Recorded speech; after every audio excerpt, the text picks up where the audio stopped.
I knew something was wrong the day before I did pass out in the gym and had to go to the emergency room, only to be told that I was backed up because I hadn't pooped in 3 days. But I knew something was off, and I ignored my own instincts. I ignored my own inner voice. I'm like, hey, something's not right with your body. Like, you got to tune into it.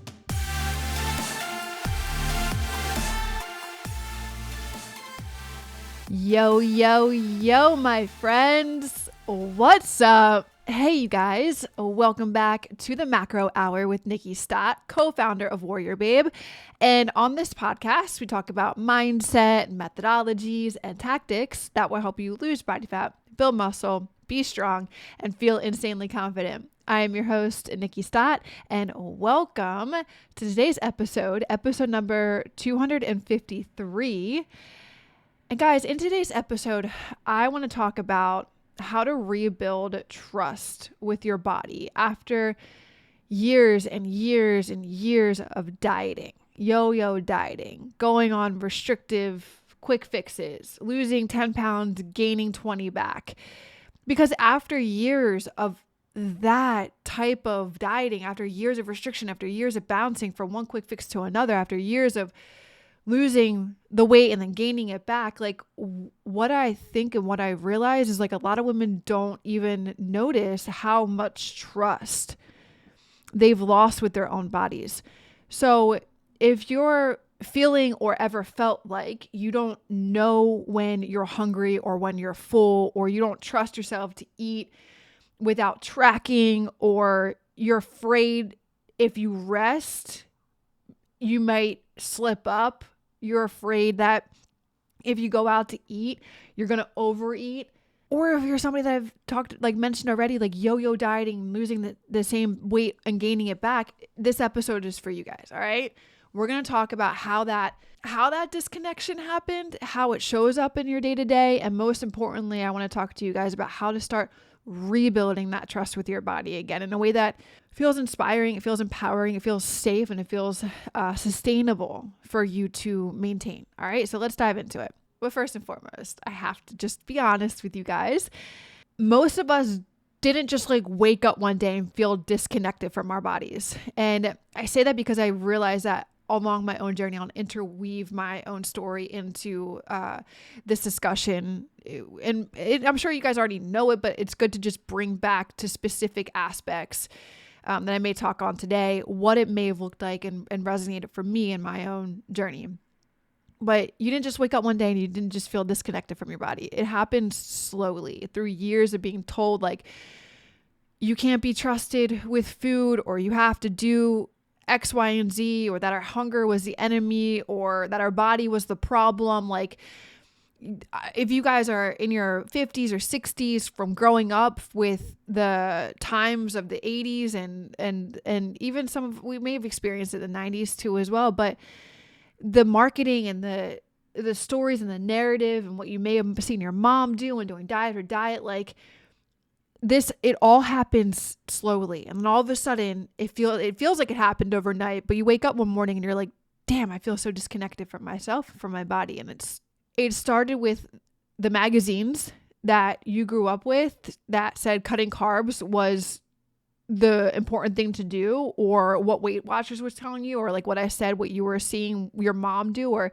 ignoring hunger cues because it's not time to eat yet. Dude, that's the one that I noticed the most in my journey at the beginning, when I thought that I had to eat breakfast, lunch, and dinner. And if I was hungry mid-afternoon, I just had to ignore it because it wasn't dinner time yet. And I had to wait until dinner time. How many of you guys can resonate with me on that one? Or doing fasted cardio, even though maybe you felt, or even doing a workout, or maybe you felt dizzy, but you still did it anyway.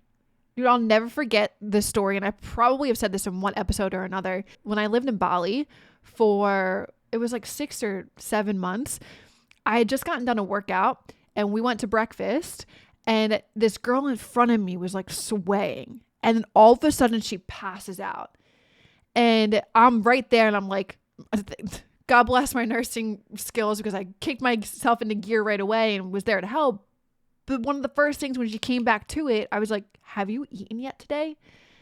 And I was like, and tell me about your morning. And she had just done a workout, fasted and she passed out because she wasn't giving her body enough fuel. So it's like, this all can add up if you're someone that consistently do this. It compounds over time. What I just said about the early years to ignoring hunger to doing fasted, anything, if you feel off and you still do it, you shouldn't do it. But you're just like, you're pushing through because discipline is the goal, right? Like it all starts with these things.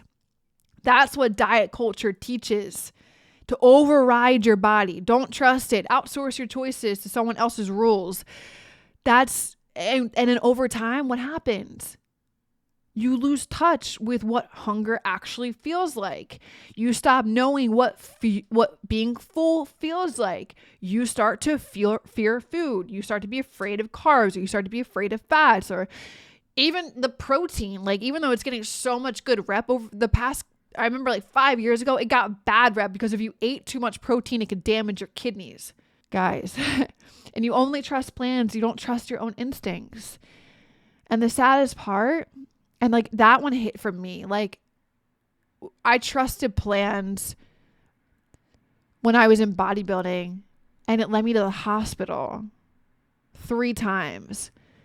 And the last time I knew something was wrong, the day before I did pass out in the gym and had to go to the emergency room, only to be told that I was backed up and because I hadn't pooped in 3 days. But I knew something was off, and I ignored my own instincts. I ignored my own inner voice. I'm like, hey, something's not right with your body. Like, you got to tune into it. Because I was trying to just follow the plan and trust the plan, and I wasn't listening to me. And the saddest part is, like, we start believing that type of control equals success. But control doesn't equal connection. It just builds walls between you and your body. And when those walls stay up for way too long, you stop hearing what your body is trying to tell you altogether. Let that one sink in. And maybe this is resonating with you guys, because I know that, like, whenever I just get on these podcasts and just kind of speak from my heart and let you know what's like on my mind, these are all things like I felt so disconnected from my body for a long period of time. And this is going to come up when I share. I swear I'm going to record that podcast for when I was in darkness retreat. I know I've been trickling it into each one of these episodes, but I became so much more connected to my body at that point and made some promises to myself, as I shared in the last episode, of doing yoga and getting more in tune with my body and hearing what it really needs. But if walls are way too up and you're thinking like, I got to push through and I got to do this and I got to endure it and I got to muscle up and I got to control because this is what this says and yada, yada, yada, you stop hearing what your body needs. You stop listening to the rest that it needs, or the food that it needs, or the water that it needs, or whatever it's trying to tell you. And so maybe this is resonating with you guys right now. Maybe you're thinking like, oh, wow, I didn't even realize how disconnected I've been. If you're somebody that doesn't know what hunger cues feel like, you are disconnected. If you're any of the other things I've talked about earlier on, and maybe even some different things, you're disconnected. So what I want to bring here is let me share some like really common signs that maybe you've lost trust with your body, because awareness is one of the first steps in you making any type of change. So maybe you only feel successful when you're being super strict with your diet or super strict with your workout, and you have to work out 6 days a week because a plan says this. Or you feel guilt after eating anything off plan, even if it was satisfying. How many of you guys have had pizza when it wasn't even on your plan? And if you're following a strict plan and then pizza's not allowed, and it's, you're following a restrictive diet and you're not allowed to eat ice cream, and you do, and then you feel guilt afterwards. You're allowed to have a satisfying food. Like, you're allowed to fit that in, but those restrictive diets and diet culture has taught you not to. So then you feel guilt if you do go off plan. Or I see this all the time, and I'm guilty of it. You push through fatigue, you push through soreness, you push through low energy in the name of no excuses. No excuses. I got to get to the gym today, but shit, my legs feel so freaking sore. I don't know if I can do another leg day. I should probably take a rest day, but no excuses. Like, I'm going to go get it done. Or you obsessively weigh yourself, even though it wrecks your mood. Like, it makes you spiral. Look, none of these make you bad or broken. I need to first and foremost tell you that. They just mean that you've been disconnected and you've been conditioned to distrust yourself. And if you're living in the fear of like, oh, I'm doing it wrong or I have to do it this way, then your body never gets a chance to communicate with you. And trust me, have I experienced this firsthand, because the noise is always louder than the signal. And that's the cost of chronic dieting. That's the cost of your health. You're physically underfed and you're mentally overloaded. That's what the diet culture is doing to everyone. And it just randomly made me think of like, this diet culture drives me nuts, because how are we still one of the most obese countries in the world? Yet everybody it's just maybe it is the Western culture. It's like everyone's overweight. Why? Because they don't know how to eat right, and they just follow diet after diet after diet after diet. They're unaware, uneducated, or they're ignorant to the fact of how important nutrition is. Like I've been telling like people lately, like it doesn't really matter how you work out. Like, yeah, strength training is so important. Don't get me wrong on that. It matters so much more on how you're fueling your body with the proper nutrition. It's not about eating less. It's about eating more, and eating more of the right types of foods. But when I talk to people about that type of concept, I'm amazed at how such an important aspect or concept or topic or knowledge base is so misunderstood. Anyway, that was like a little side thought. Hey, while you're listening, if you're getting value from this episode, take a moment to tap that review button or share this podcast with a friend. It's a small gesture that goes a long way in helping more women find their way to feeling stronger and more confident in their skin. I appreciate you so much for taking the time to support this show. Going back to, what does rebuilding trust actually look like? How do you start rebuilding that trust? And this is where most women, I think if I stop being strict, I will lose progress. If I stop going to the gym 6 days a week, I'm going to lose progress. I've heard that one so many times throughout the years. I missed X, Y, and Z of workouts this week. Am I going to lose my muscle? Or I didn't go to the gym last week because of vacation. Am I going to lose my progress? I'm going to gain all my weight back. But let me be clear here. Rebuilding trust doesn't mean that you stop caring about your health or your goals. It means that you stop operating from fear and you start operating from connection. And okay, Nikki, what does that even look like? So what that looks like is, in one aspect, maybe you slow down and listen. Maybe you start tuning in before and after you eat. You ask yourself, am I hungry? And then you can connect with your body and feel like, is my stomach growling? Am I hungry? Yes? Okay, cool. I'm going to have a snack. Make it high protein. Afterwards, am I satisfied? I don't want to be too full, but am I satisfied? These are ways that you can connect back to your body. How does this food, after you eat, how does this food make me feel? I just had oatmeal and egg white. It's still a staple to this day after freaking 10 years of eating doing this. And I feel great. I feel energized. I don't feel bloated, but these are things you can ask yourself. Do I feel bloated? Do I feel heavy? Do I feel light? And you have to ask yourself these things with no shame and no judgment, just being aware and just being curious. Because that's the thing that I noticed, that if I ask myself these questions on, am I hungry? I will have some type of judgment. Oh, like you can't eat now until later on. Or shame around, you shouldn't be hungry. You just had some food 2 hours ago. So instead of bringing that type of narrative, bring awareness and bring curiosity. So that's one bucket of how you can get more connected and put it into practice. Another one is stop moralizing food. There is no such thing as good or bad food. There's just what fuels you well and what doesn't right now. Allow space for you to have flexibility without spiraling. That is you putting trust in action. Do not label any food good or bad. Truly what it is your habits around the food. So instead of labelizing it, then just understand maybe this food isn't serving me right now. So I'm going to go and lean towards something that's going to give me fuel. But allow, if you want to have a snack, don't spiral on it. Be flexible with yourself as you trusting yourself.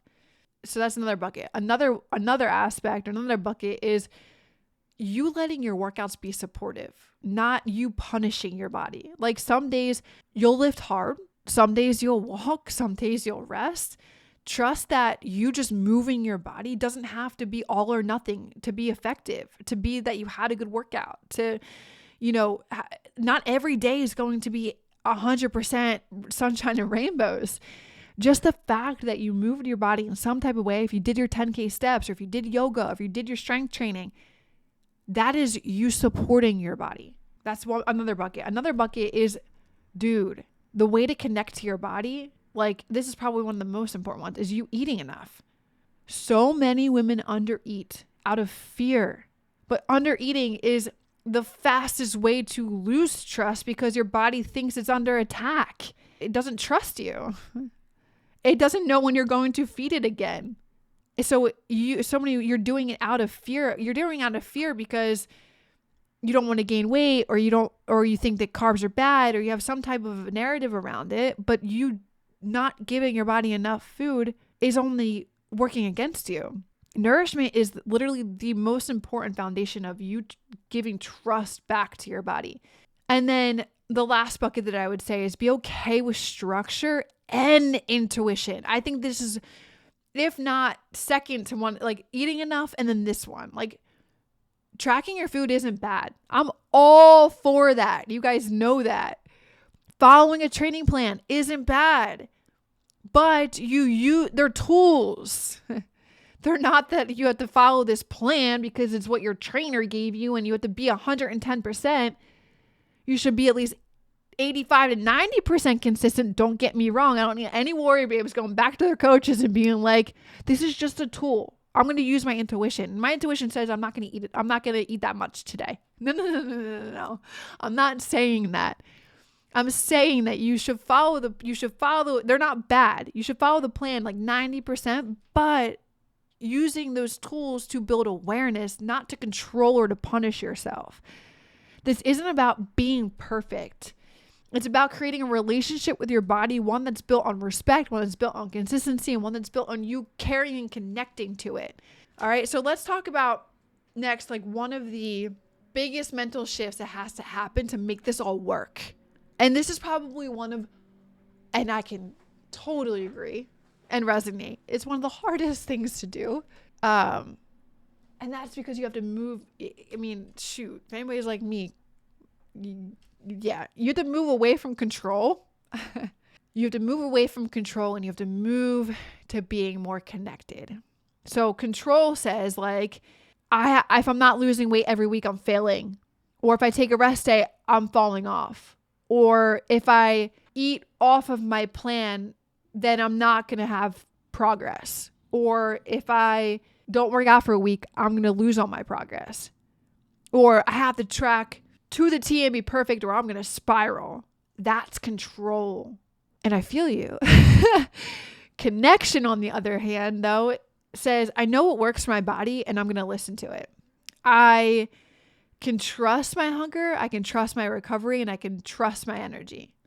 I know what it feels like to be hungry. I know what it feels like to be sore. I know what it feels like to have low energy or high energy. I'm in this for the long game, not just for what I can measure today. That one should be something that you guys repeat over and over and over again. I'm in this for the long game, not just for what I can measure today. Matter of fact, if that resonates with you, can you guys do me a huge favor? Can you screenshot this? Can you put that line? I'm in this for the long game, not just for what I can measure today. Can you guys screenshot that and put that into Instagram and tag me? Because this doesn't mean that you throw out discipline. This doesn't mean that you just give it all up. This doesn't mean that you have to throw in the towel. Discipline is so powerful. It builds consistency and it builds growth. But when it's driven by fear, when it's driven by shame, when it's driven by anxiety, it turns so toxic. Connection and discipline can coexist. You can be committed and you can be flexible. You can track your macros and you can also listen to your body. You can have goals and you can have grace. That is real power. That right there is what I've been recently stepping into. I haven't been tracking to a T for the last year. I'm flexible. I'm still committed. Don't get me wrong, I'm flexible.